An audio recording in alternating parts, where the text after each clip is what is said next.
I'm Lyndi Petty, and I am the Alcohol and Drug Prevention Coordinator for Washington County Public Health, housed under Health and Human Services. And I've been asked to present on how we can build supportive systems for SBIRT within our school systems.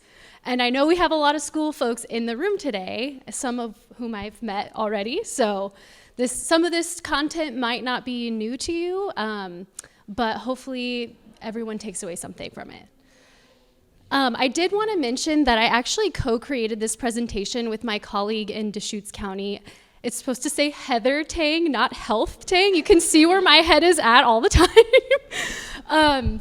Heather is in Deschutes County, so she wasn't able to make it today, but I just wanted to give her a shout out because she's been doing some really awesome work around implementing SBIRT in Deschutes County. I actually used to have her job in Deschutes County, and her and I are still good colleagues and friends.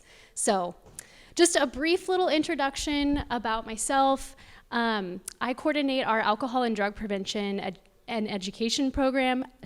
The ADPEP program is what we call it for short. And it is funded through a federal block grant and administered by OHA. So every county has their own ADPEP coordinator, and I'm the ADPEP coordinator for Washington County. I've been in substance use prevention field for over 4 years now. And I just love this work so much. I feel there's so much power in prevention, and I love working with our community and working with our partners across different sectors to help improve young lives and make sure that substance doesn't become an issue later on. So my work is really more focused on the primary upstream prevention, so thinking about how do we prevent use from happening in the first place. My work with SBIRT, which I'll touch on in just a second, is a little bit more in that midstream. So it's early identification, and before somebody has, hopefully before they've gotten an SUD, we're able to intervene. So one of my current roles is supporting our schools in Washington County with SBIRT implementation. And specifically, most of our schools are working with a curriculum called Teen Intervene, which incorporates the full SBIRT model. Some of you here are trained in Teen Intervene, so you can talk to them after if you want to know more about it. But so I help facilitate our learning collaborative that we have around Teen Intervene. I offer TA to schools, and I do the training for Teen Intervene. So that's how I'm connected to this work. I think it's really fun and inspiring. So my colleague Heather is in a similar role, and she works with all the school districts in Deschutes County, so Ben Lapine, Sisters in Redmond, and she's been in the field for a little over 5 years, and yeah, she's doing some really great work over there. Her role is more exclusively focused on their implementation of SBIRT. Mine is kind of a little bit of a lot of things. All right. So today I'm going to be talking very briefly about the role of schools in student health. I don't think with this audience I have to convince anyone of the importance of that. And then I'll touch a little bit on the SBIRT model, like what is SBIRT if some of you don't know. And can't talk about substance use in schools without also kind of touching on disciplinary practices. So we'll have just a brief moment to acknowledge the role of that in this conversation. And then we'll move on to talk about what can SBIRT look like in schools. And our Portland Public Schools friend Mary over there, if you were here for session 1, sorry to put you on the spot, she did a really amazing presentation about implementing restorative policies and practices in Portland Public Schools. So I feel like this is a nice complement to her presentation. But if you weren't here for that day, it was a couple weeks ago, I highly recommend you go back and watch her presentation. And then I'll wrap up with actually some examples of SBIRT in Washington County and Deschutes County, and really kind of showcasing how it can look in different school settings. There is no one-size-fits-all approach, as with most things, but definitely with implementing SBIRT.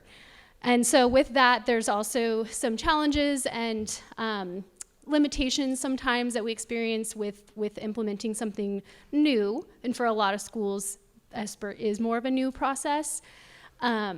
So we'll talk a little bit about that. And then we'll finish up with how schools and treatment systems can better work together.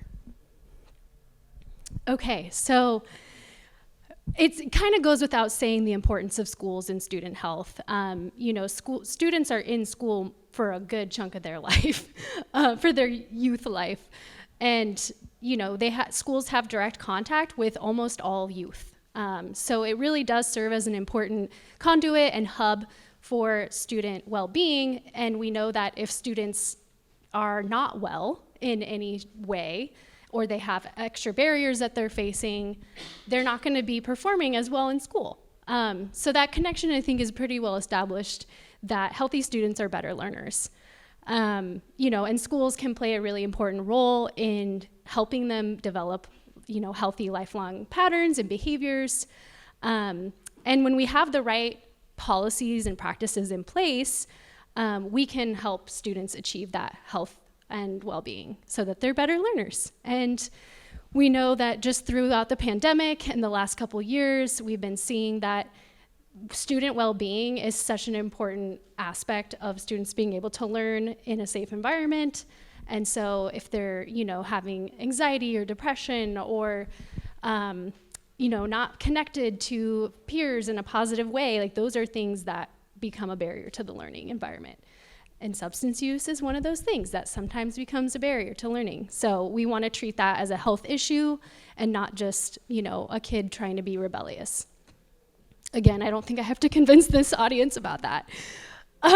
So SBIRT, screening, brief intervention, referral to treatment, fits really nicely in with that concept of schools kind of having tools to be a place where students can get the necessary supports that they need.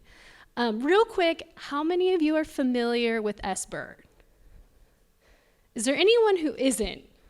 And no shame. Okay, awesome, great.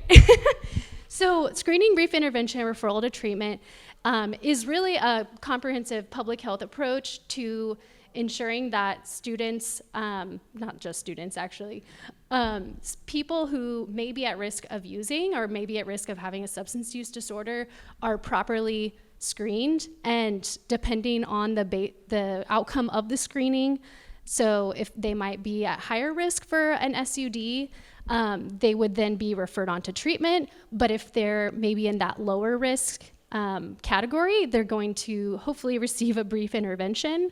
And the purpose of the intervention is really to raise awareness of the risks of using, really leaning into that motivational interviewing that has been mentioned throughout today's sessions, to help a person kind of motivate themselves to change, hopefully, or move them along the continuum from pre-contemplation to contemplation and maybe action.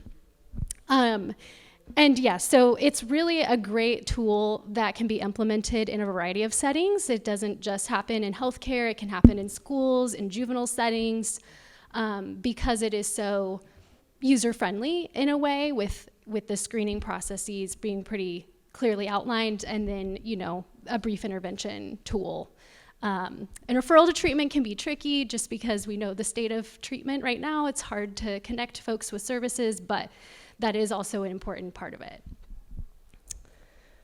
Okay, so why would we use SBIRT with youth?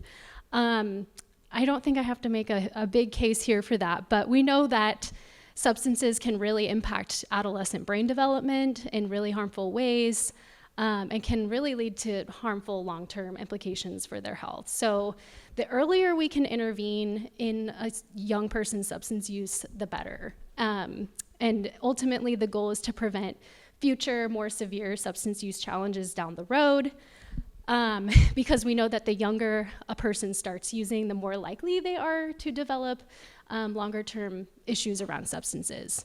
So SBIRT is really just a great tool for being able to intervene earlier. So catch them before it's kind of too late, sort of situation. And actually the American Academy of Pediatrics recommends that pediatricians do become familiar with SBIRT. I wasn't able to find anything from like an academic or educational institution, but I would imagine that they are very supportive of this concept as well. And Mary talked about this probably way better than I'll be able to in her last presentation, but the multi-tiered systems of supports framework is one that many schools across Oregon are adopting, and really it's just a way of using data and evidence to ensure that all students ranging from lower needs up to higher needs are being met with the right resources and support. So tier 1, we can think of as that kind of universal prevention bucket where we're trying to promote health and well-being through health class and curriculum, ensuring there's adequate positive activities, alternative activities, healthy connections to adults and peers. And that's for all of the students in a school setting. Tier 2 is thinking more about those who might have additional risk factors for substance use or other behavioral issues. And so we're gonna have a smaller targeted group of students that we're working with. So that might look like a support group or an intervention that is for a small group of students rather than all students. And tier 3 is where now we're working more with students on an individual level and perhaps bringing in additional supports like treatment or behavioral health resources. So thinking about how SBIRT fits into this, it really falls into that tier 3 bucket, because by the time somebody is in the school setting being exposed to SBIRT, it's most likely because they've been suspected of use or seen using. But it's great that SBIRT kind of already fits well within the frameworks that schools are already using. Okay, so this is where I wanted to kind of just acknowledge substance use, disciplinary practices, and the connection to, how we're treating this as a health issue. I think historically, we know that there's kind of been more of a zero tolerance policy in a lot of schools across the nation, and we now are facing some pretty big inequities as a result of that, where students of color are more likely to be more harshly punished than their white counterparts. So when we think about equitable policies in relation to substance use, but I have to be able to talk about that too. I think we all have to be able to talk about the inequities of that. Because for most students, maybe their first interaction with schools around substance use is through discipline. So that could be, historically in school suspension, out of school suspension, and for some situations it might result in expulsion.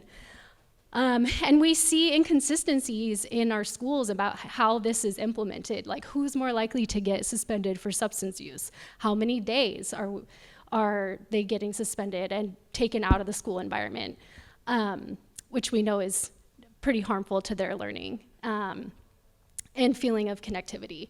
So I think the rationale for addressing our substance use policies in schools is pretty strong in that we need to have more equitable practices, more restorative practices that really meet students with, this is a health issue and we want to help you get through it, rather than let's just send you home and hope you're not going to use.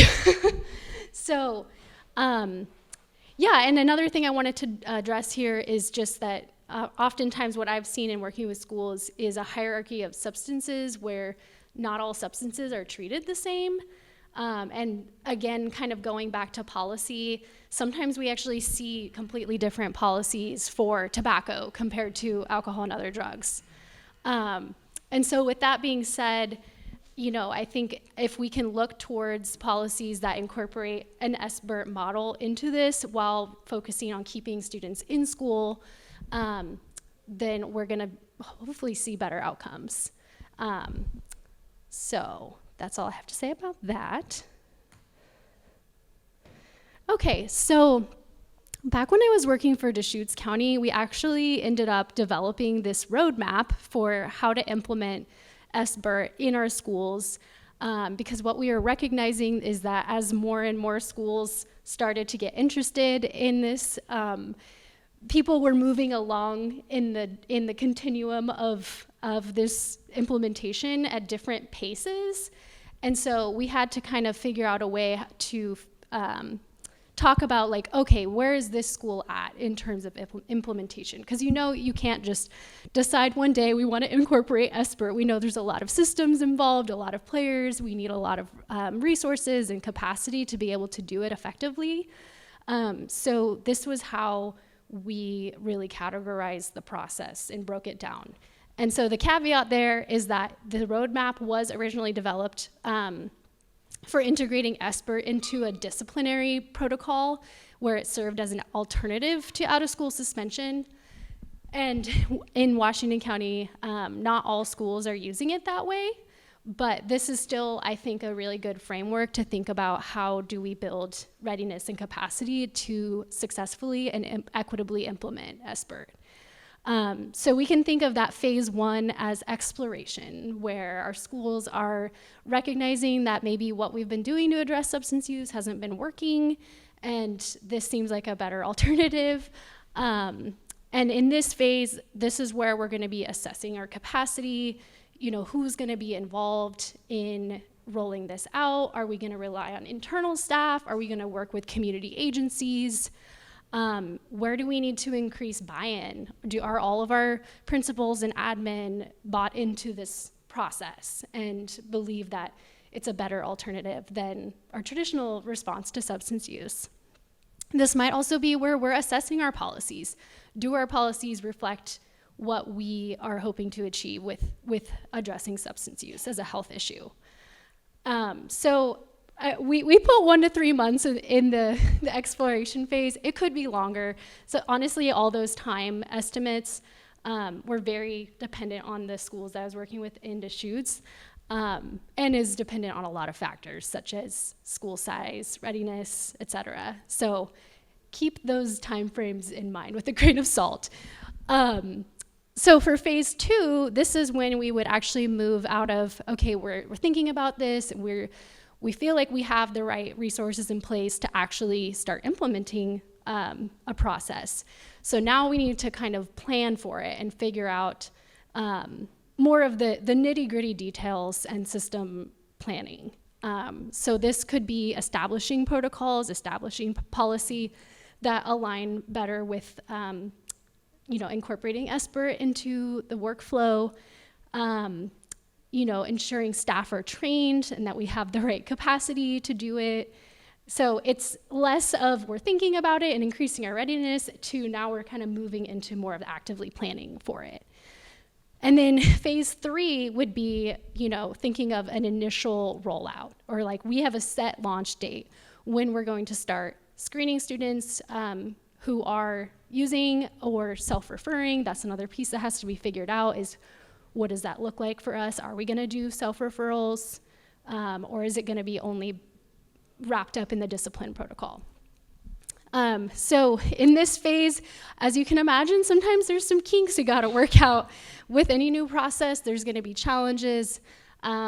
Communication breakdowns happen sometimes. This might be where we still have folks who we're still trying to bring them along into this work, and that can take time and building trust and, really just ensuring that we have everything that we need in place to continue to do SBIRT. So that can take some time in terms of the initial rollout and getting people kind of comfortable with the systems in place. So by phase 4, this is kind of the dream of where we would want to be with SBIRT, is that we have folks who are confident in delivering and helping maintain the systems of screening, brief intervention, and referral to treatment. We're implementing this consistently so that no students are kind of getting left out of this process, and that any student who is using is being screened through this and referred to the right resources. And that we're, really holding equity at the forefront of our implementation. And that can take anywhere from a year plus to get there. I think in sharing this roadmap, I'm not trying to say that, any one way is right way to do SBIRT. This is just kind of how we've seen it in the schools I've personally worked with, roll it out and be able to think more concretely about what steps does it require. And we actually have a very detailed version of this, but I didn't want to go into that level of depth. But if you're curious, I'd be happy to share that with you. Okay, so now I'm going to touch on some of the options for screening and brief interventions. And I'll highlight the ones that we've been using in Deschutes and Washington County. But there are a lot of great, valid, and reliable tools out there. It's maybe not a catch-all, as our previous speaker earlier today talked about. There are some limitations, certainly, but CRAFT is the one that is being used by our Washington County school districts, as well as Deschutes County. And so I think it's just based on its simplicity and accessibility in terms of implementing it, seems to be the most used tool that I've come across. But there, as we mentioned, there are other ones out there. And as far as screening best practices, typically we recommend that the screening is done in an interview format, but I was recently at a training for SBIRT implementation, and there's some emerging research that having students self-report use on a screening might be more effective than an interview format. So I wanted to put that there, that there might be some emerging research around that. And of course, motivational interviewing is really the foundation of the whole process from beginning to end. And we want to keep it conversational if you're doing it in that interview format. And even if you're doing it in a self-report, you're still going to talk through the screening results with the student afterwards. And it's obviously coming from a non-accusatory or non-judgmental place of, I'm not here to punish you or tell you what you're doing is wrong. We're just trying to get a sense of where you're at so we can help support you. So for that is supposed to say just brief intervention options. So a brief intervention, as I mentioned earlier, can look a lot of different ways. And often in a healthcare setting, it would be, a collaborative conversation between a provider and an adolescent to help them, hopefully from that intrinsic place, decide to change their behaviors, possibly reduce their use, or even just moving from that pre-contemplation to contemplation is a really major win in that brief intervention. It tends to be structured, and it's goal-oriented, where you're working with the student to develop those goals. And of course, motivational interviewing is really key. So in our Deschutes and Washington County school districts, they are utilizing Teen Intervene as the brief intervention. And Teen Intervene actually incorporates a full SBIRT model, but the curriculum piece where you actually are implementing the brief intervention is the part we're focusing on here. And so the schools I'm working with are utilizing Teen Intervene as kind of their full SBIRT. But there are other brief intervention options that I wanted to list here. And really, some schools, even in Deschutes County, are using Teen Intervene and possibly other interventions based on the need of that student. So other options are brief negotiated interview, frames, flow. Don't ask me what those stand for. And other best practice interventions, which there's one from Stanford that is a best practice intervention around vaping. And there's a few others that have been used by our schools in Deschutes and Washington. But Teen Intervene is definitely the main one. Okay, so I want to talk about the resources needed to implement SBIRT into our school settings. I think it's important to be transparent with schools and any partners involved in what it takes to actually implement equitably. And by that, I mean, we don't want to start something that then only some students are getting because we realize at the end, we didn't have the capacity or resources to effectively implement this. So when I'm working with new schools, I really try to, in our initial conversations, hone in on let's talk about what sort of capacity we have and what resources we'll need before we jump straight into it. So we need internal capacity, possibly external, but with staffing, training of our admin, training of our staff, we need to be able to communicate with the whole school community about the model and how it works. And implementing it just requires people, requires time, and sometimes, and most times, it requires funding to pay those people to do the job. But we also might need funding for professional development, for the actual curriculum. For example, Teen Intervene, the guidebooks that are used by the providers are $700 a pop. So they are quite spendy, and the training that's Hazelden conducts is like $5,000. So it can get really pricey just for the curriculum piece. But then we also need funding for staff time, and in some schools, they actually have contracts with treatment providers so students would never have to face a cost barrier there. And that is not the same for every district. Every district has something different in terms of their referral to treatment processes.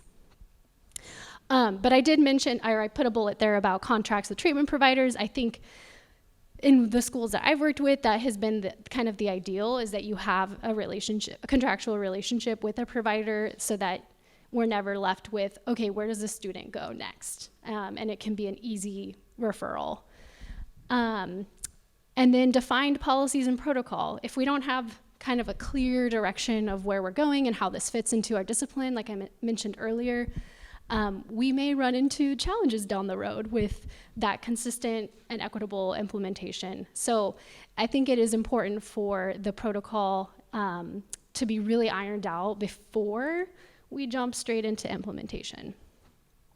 And some of those protocol and processes include workflows, who's doing what at what time, what's our training looking like, what's our support at the district level looking like, do we have a data and evaluation process where we're being able to monitor progress over time. And that's a piece that I've only seen a few districts implement in terms of the evaluation, but somewhere down the road they're going to get asked, how is your program working? So it is important to think through at the very beginning how we might demonstrate success. And then communication is huge, and that's not just communicating with staff, but communicating with students. What is our policy? What is our approach? And that's a best practice that's been well documented, that it's important that students know about the policies that impact them as it relates to substance use. But we'll need to communicate with families and the community about this as well, especially if it's serving as an alternative to suspension or changing kind of our traditional way of thinking about substance use in schools, because stigma, as we also heard in session 1, is a big challenge that we face in our communities, and sometimes the stigma can be internal, right, or it can come from our community or structures. So I think with this, we run into stigma at various points, and getting ahead of that with communication and good messaging is really helpful, at least from what we've seen. And part of that is with the staff buy-in. So, we want to communicate with staff about these changes ahead of time so that, let's say if we're using this as an alternative, Joey was caught using marijuana or had a vape pen, and then we send him back to class that day. How is our staff or our teachers going to respond to that when historically we usually send them home? And some schools may still send them home. But either way, it's important that staff are kind of bought into this process so that we can implement it consistently. Okay, so I've mentioned that there are a couple of different options for SBIRT implementation. And there may be other ways of thinking through it, but this is kind of the best way that I've broken it down based on the schools that I've worked with personally. So SBIRT can be embedded in a discipline protocol or policy as an alternative to out-of-school suspension or in-school suspension. It can be embedded in a protocol or policy in addition to, so maybe we're suspending, but we're also implementing SBIRT to make sure they're getting the right resources. I've seen it look like a standard disciplinary response in addition to implementing SBIRT, but I've also seen reduction of our punitive practices. So maybe, we'll give you a 3-day suspension instead of a 10-day if you go through SBIRT. So that can look a little bit different depending on the school. And we've also seen it where it's embedded in that policy or protocol as an alternative or addition, and allowing for self-referrals or referrals from parents. And I've seen in a variety of school settings where their policy is if a student refers themselves, they won't receive a punitive discipline response. So that's one way that I've seen that kind of fit into school policies. And then I've also seen in some of our schools referral-based only. So they want to really reserve teen intervene or other SBIRT interventions just for the student to self-refer or a parent to refer, as opposed to having it be a part of the disciplinary process. Okay, yeah. How does that work if they self-refer and then they don't get like the consequence of the suspension? Where if it's like, how would they know? Yeah, so it's basically trying to honor that if a student is seeking help, that we're not going to punish them for seeking help. Mm-hmm. So rather than them being maybe caught at school or seen with substances at school, it would be kind of outside of that, where I'm coming in or filling out a form on my own without necessarily being seen using. Does that make sense? Yeah, so they kind of self-identify. Yeah. Got it. And I haven't seen very many school districts using it that way, just to be clear. But it is out there. And so speaking of which, I am going to be discussing, I'm calling them case studies, but really it's just different examples of how SBIRT implementation can look across our school districts. And Deschutes County, or Heather told me that I can share district names and everything in her slides, but for mine, I've kind of remitted the district name just to not, make one seem better than the other. Because really, it's so individualized. Every school is going to figure out what works best for them. And in my mind, every school that's trying to do it differently than our old zero tolerance way is doing well, and we're doing better than we were. Okay, so for Deschutes County, they actually have branded themselves. I was part of the rebranding process because we kept calling it so many different names. Alternatives to out-of-school suspension program, that's a mouthful. Teen intervene, alternative suspension. It just got a little wordy, so we ended up going through a rebranding process with our district partners, and they landed on upshift. So changing responses to youth substance use. It does serve as a kind of umbrella term for the protocol, not just the SBIRT process, but an actual alternative to out-of-school suspension. So when a student is using, instead of the traditional disciplinary processes, they're actually going straight to the screening process. And some schools have outlined, okay, well, what happens if they reoffend? Or what if they're distributing? What does that look like? And for these schools in Deschutes County, they've really outlined what that looks like. But their kind of core value or goal around Upshift is to really think of substance use through a restorative lens.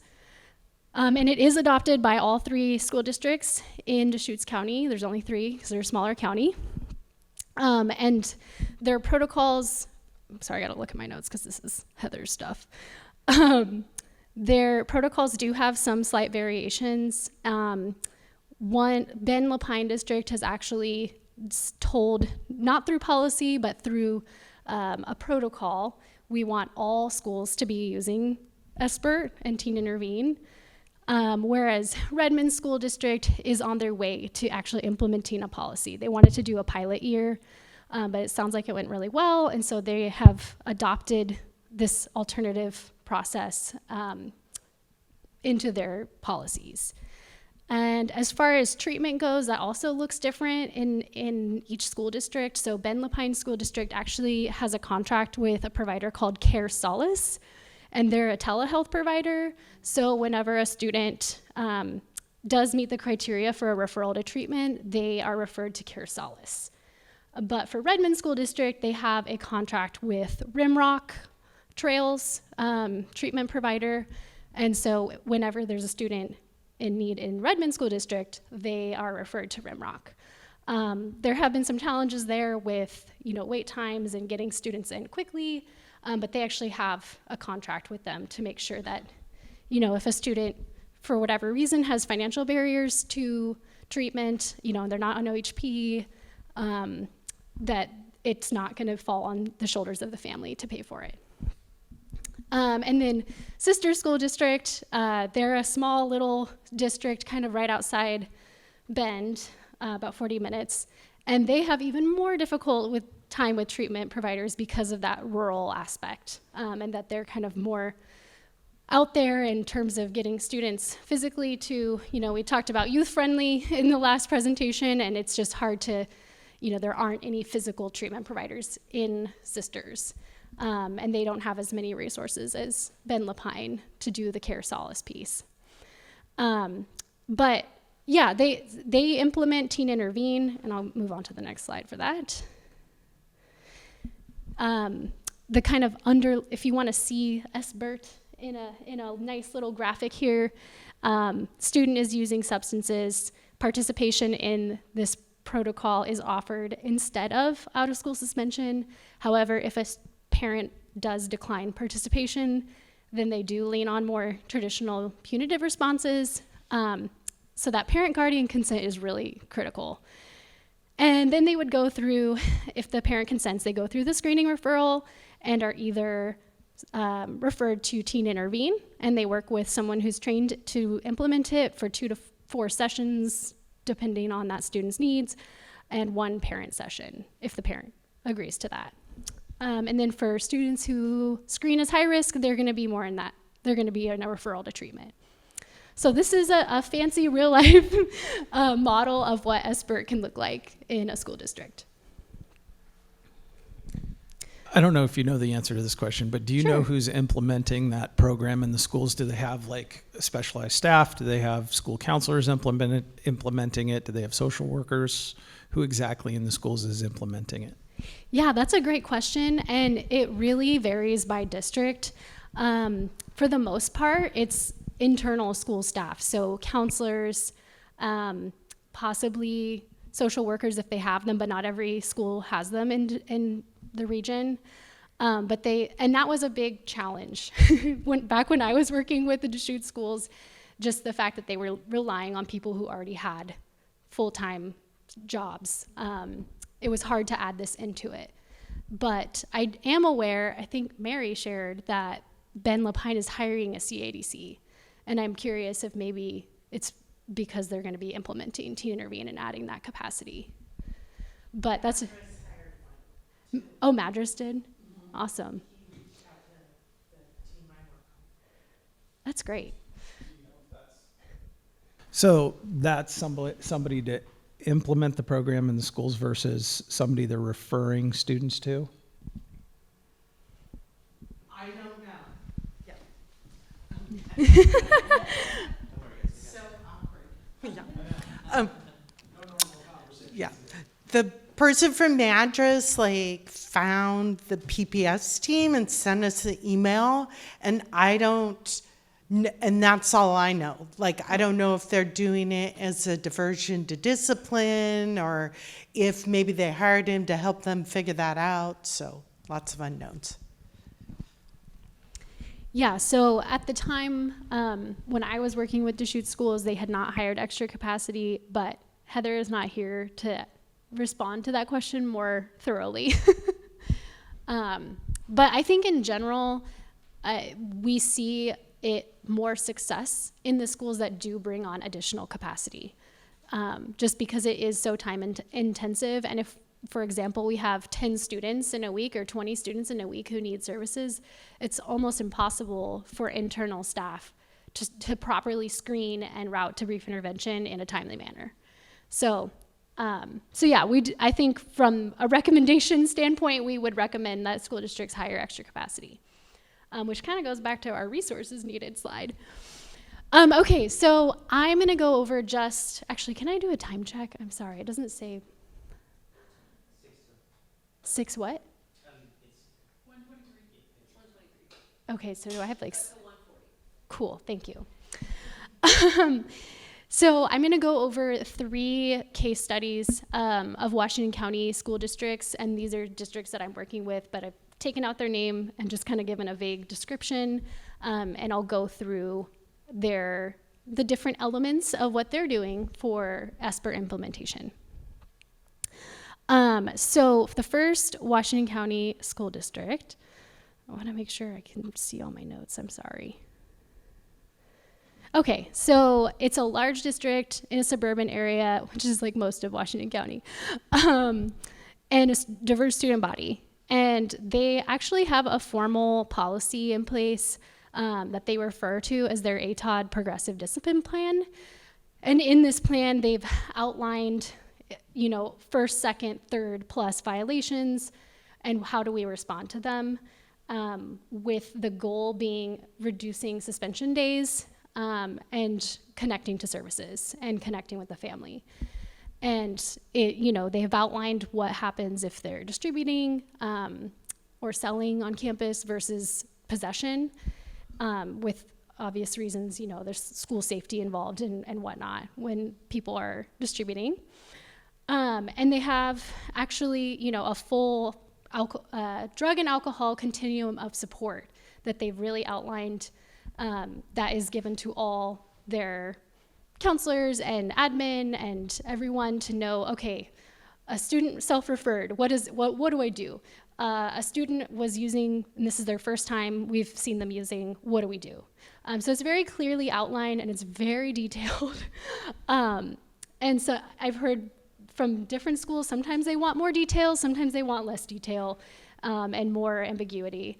But from where I stand, I think having it more clearly outlined is how we work towards more equitable implementation, so that we're not having some students getting certain consequences and other students getting different consequences. And they've actually hired drug and alcohol counselors who are supporting with Teen Intervene implementation and also treatment system navigation. So if the student is in need of treatment services, they actually work alongside the family and the student to help them get into treatment, because as we know, that is challenging right now. And in this school district, they also have other counselors and staff involved in the process as providing other supports if needed. Because oftentimes just the Teen Intervene isn't necessarily the end process. Sometimes we have continuing support afterwards. And they have 2 lead district coordinators who are really supporting at that kind of higher level district implementation, and making sure that the progressive discipline plan is being implemented according to policy. Okay, so that is our first school district.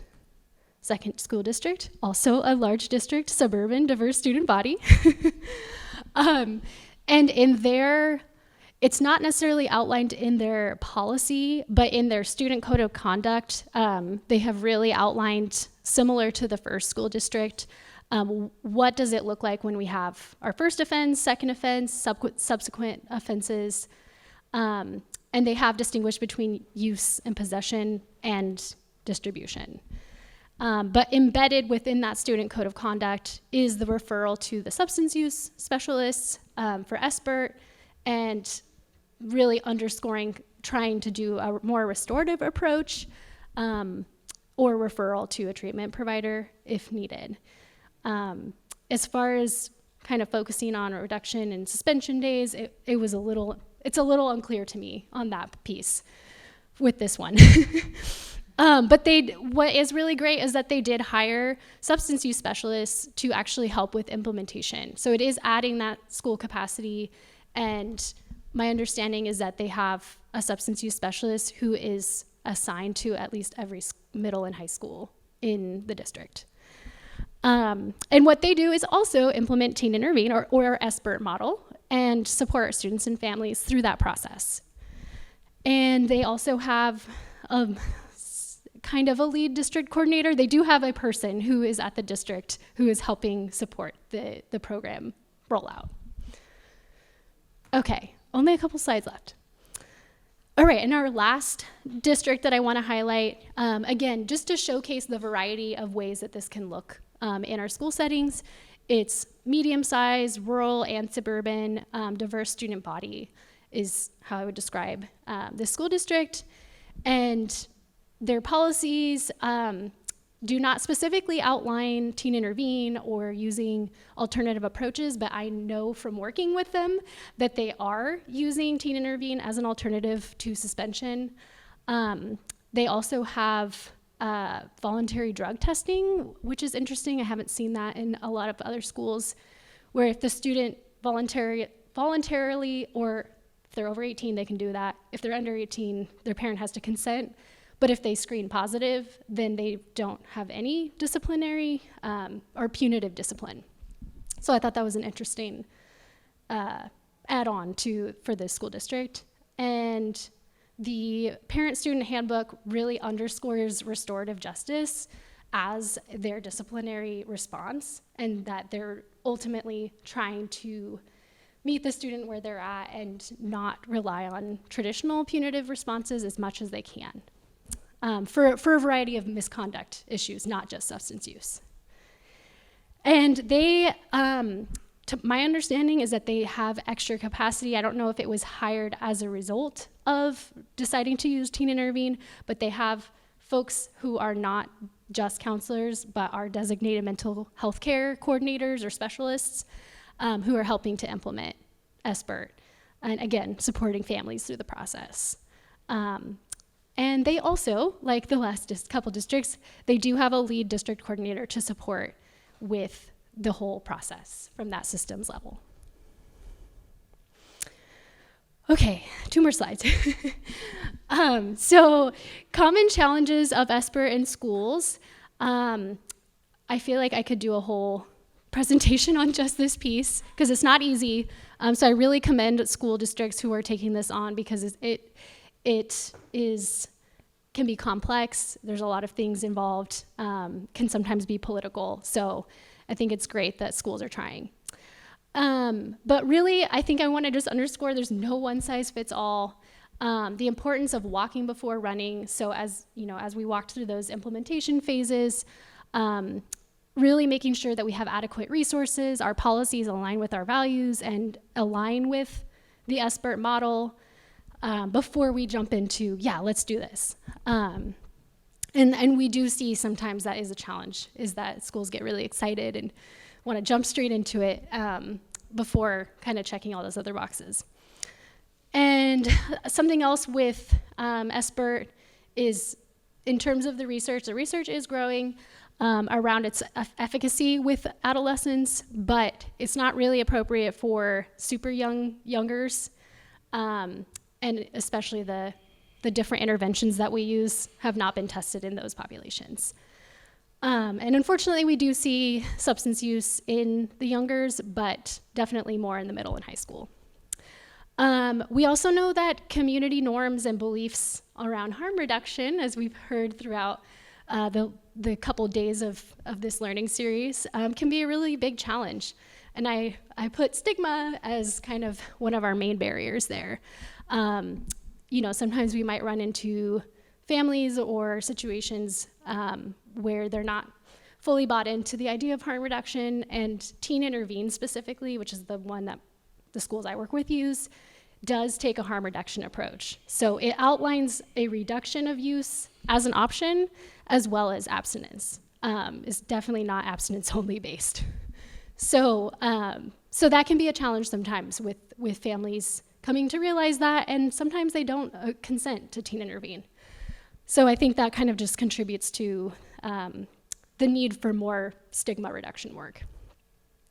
And implementing SBIRT with fidelity requires quite a bit of resources, staffing, and capacity, not only for the schools, but also for the community. I mean, we know our treatment systems are really strained right now. So it's, that's kind of going back to the walking before running, making sure that we can, whether it be through political will or donations, get the resources that we need to do this properly. And I touched on this already, but just that not all substances are treated equally, and that can pose a challenge in our response to it, in thinking that, well, one is worse than the other. And ultimately, we don't want young people to be using any substances, and ensuring that that's embedded into our policies as well. Equity concerns. I feel like I've kind of underscored some of these, but the ones that really stood out to me are obviously cost and financial barriers around treatment, and not all schools and school districts have the resources to be able to cover those costs. So that can be a challenge, and then it comes down to, okay, if that burden of responsibility is on the family, and we know that there's inequities in who has those resources, then we're just creating more equity issues. Another thing that I've seen as a challenge is just access to culturally and linguistically responsive care. And that means, having providers that, are bicultural and bilingual and can implement the brief intervention or even the treatment in a way that is culturally relevant. And kind of back to capacity and resources, we know that not all districts have the same capacity. We know that some of our rural districts, for example, have staff who are doing 5 jobs, and more well-resourced districts might have more staffing capacity. And sometimes that becomes an issue in a school deciding whether or not to implement SBIRT. And I'm not trying to bring us down with these thoughts, but they're just really important, I think, to elevate in terms of, okay, if we're gonna start doing SBIRT more and more in schools, we have to put equity at the forefront, or we're just gonna keep doing the same thing we've been doing. And then again, with that inconsistent implementation, maybe we've said as a school district, yeah, we're doing it and we're doing SBIRT, and then we find out that, oh wait, only certain students got the intervention or screening. Oh wait, and then they also had suspensions, and some students got more suspensions than others. So it's important that if we're gonna implement, we do it consistently. And then, just underscoring all of that ties us back to our policies and practices in schools. Okay, last slide here. How our schools and treatment systems can work together. And I will admit, this is coming from my non-treatment lens. I'm in public health here, so definitely open to other ideas that folks might have who are from the treatment system. But from what I've seen working with our districts and Deschutes and Washington, these are some examples of either things that have worked well or that we have seen as a solution to something that's been a challenge. So telehealth is an option, and again, back to resources. School districts with more resources might be able to implement this more so than school districts with less resources. Contracts with community providers, partnerships with school-based health centers. As we saw, our school-based health centers in Multnomah County are doing their own SBIRT, which is awesome. So, figuring out how we can implement with more capacity for, with the school-based health centers and the schools working together. And then that system navigation is really huge because I think it's not just financial barriers to treatment, it's also how do I get through the process and how do I navigate insurance? And I think the schools that have had that capacity have had better success with getting their families and students into the right resources. And then the last thing that I'll share here on how treatment systems and schools can work together is around data and information sharing. especially when, you know, we're sending a student and the family outside of the school. But how do we kind of close that loop in terms of information sharing and, you know, are there gaps in service utilization, or are we seeing that once they're entering, you know, some students are able to continue on and some students aren't? Really kind of thinking about it through a more proactive response instead of wondering after the fact and we have no data or data sharing systems to really think that through. So that concludes my presentation.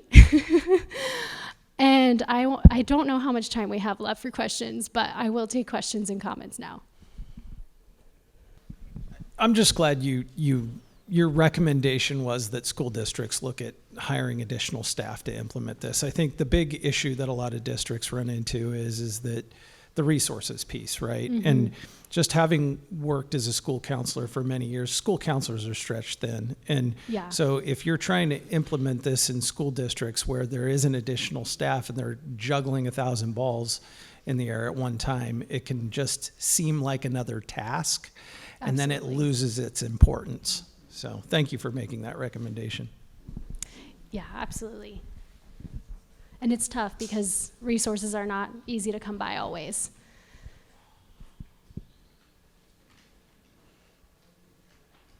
Any other questions?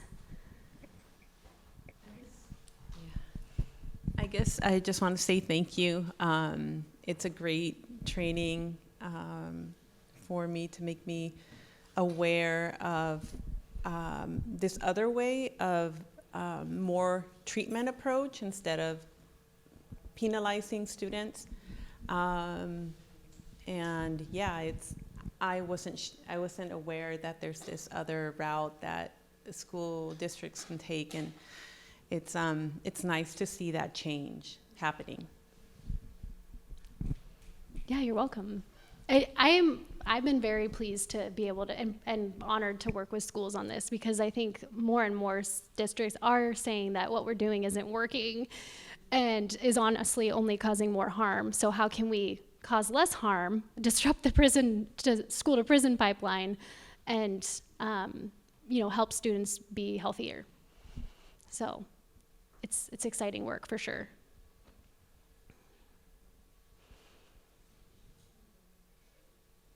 No questions. Wow, I did a really thorough job, apparently.